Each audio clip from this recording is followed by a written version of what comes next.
Hello ladies and gentlemen, welcome back. This is Force with another Destiny guide. Today I'll be showing you how to solo the weekly Nightfall or Heroic for this week, which is Mars Strike Cerberus. Now the damage modifier for this version is arc damage, so bring any arc weapons or abilities that you have. Let's go ahead and jump right into the strike. First things first, you have to access the defense net. That is of course located in the building just to the right of the strike entrance. Just walk up there, interact with the terminal, and then it's time to find the vaults of Ta'arik. Now, when you're going towards the strike, a lot of people assume that when you get into the Iron Line that is the first room of the strike, but it is not. You can actually skip it. There's no respawn restriction here, and even though there's a bunch of high-level enemies that'll deal a ton of damage to you, you can just run right through it. Just be careful though, once you get to the end, you have to wait for those doors to open, so if you did run through it, just take cover behind some boxes while the enemies shoot behind you, and then you can just run right through once the doors open up.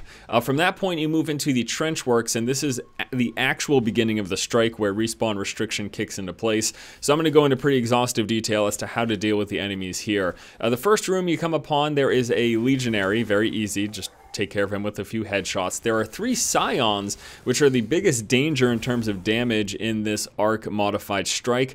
They have a void shield, so you can either do some void damage and then kill them, or I found that if you get them to about half shield health and then snipe them with some arc damage, that will do the trick as well. In this room there will also be a Colossus. Just make sure you're focusing on headshots there. Once more, if with arc damage, it's going to be amplified and it's going to make him go down pretty quickly. As soon as you have taken care of everyone in this room, it's then time to head outside. There are a handful of Legionaries in the rock formation to the right side of the canyon. There's a Colossus on that small center platform, and then also on the left side in those sand dunes, there's a pair of Imperial Centurions. They've got a solar shield. Now, you don't actually need to have any solar damage on your person because, luckily enough, those vehicles that are right behind us actually have solar damage themselves. So you can use these to take out the Centurions in this location. Also on the left side in the dunes, there is an elite Phalanx. There's also going to be a bunch of enemies on the far back left platform, including a Centurion, a Phalanx, and 3 Scions. And then up in the tower will be your first of 3 guards. Now he's got a big shield with him. He is the same type of enemy as the Phalanx.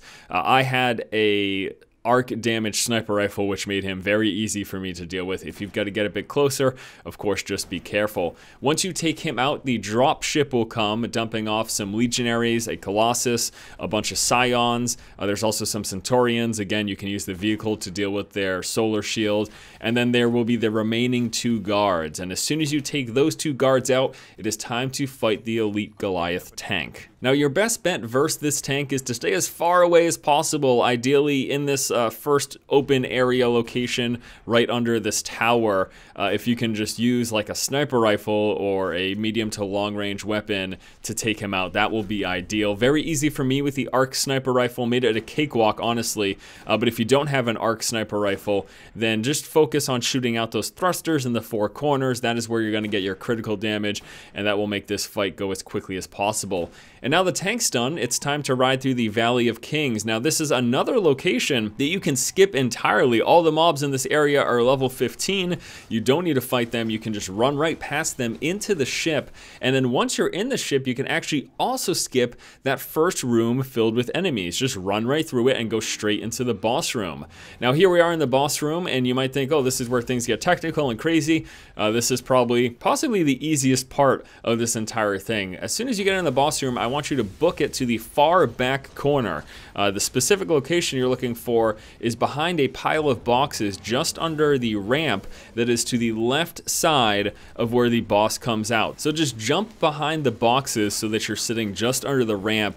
There's a bunch of different locations from this spot that you can shoot out at the boss, getting headshots, even shooting rockets through certain areas. And this will protect you from all of the minion spawns. They can shoot through the cracks, but you are so protected in so many locations and no one will ever come behind you that you are basically 100% safe in this location. Now, as you're taking down the boss's health, he will eventually go to the other side of the room. Once this happens, you're just going to need to hop out briefly to deal some damage to him. I suggest trying to do as much damage as possible by either getting some sniper headshots or by firing a few rockets at him, and then he will eventually come back to your side, at which point you can finish him off. This was a very, very easy boss fight, even easier than last week's Nightfall strike. So there you go, guys. That is it. A guide to soloing this week's Nightfall and Heroic strike, the Mars Cerberus strike. Hopefully you enjoyed the video. If you guys have any comments, please feel free to leave them in the comment section below.